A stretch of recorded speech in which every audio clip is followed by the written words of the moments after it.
أعوذ بالله من الشيطان الرجيم. بسم الله الرحمن الرحيم. يوصيكم الله في أولادكم للذكر مثل حظ الأنثيين، فإن كن نساء فوق اثنتين فلهن ثلث ما ترك، وإن كانت واحدة فلها النصف، ولأبويه لكل واحد منهما السدس مما ترك إن كان له ولد، فإن لم يكن له ولد وورثه أبواه فلأمه الثلث، فإن كان له إخوة فلأمه السدس من بعد وصية يوصي بها أو دين. آباؤكم وأبناؤكم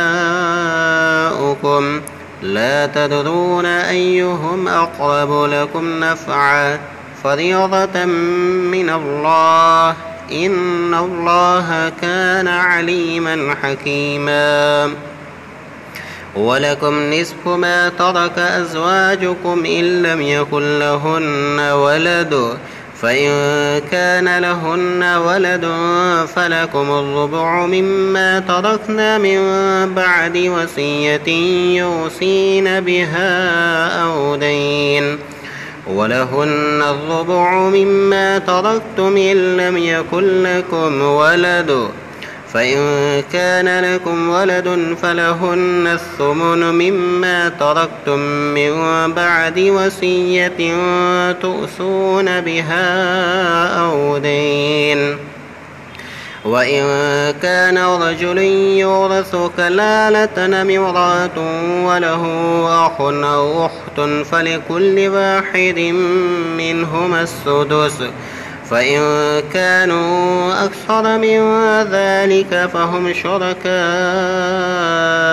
في الثلث من بعد وصية يوصى بها أو دين، غير مضار، وصية من الله، والله عليم حليم. صدق الله العظيم.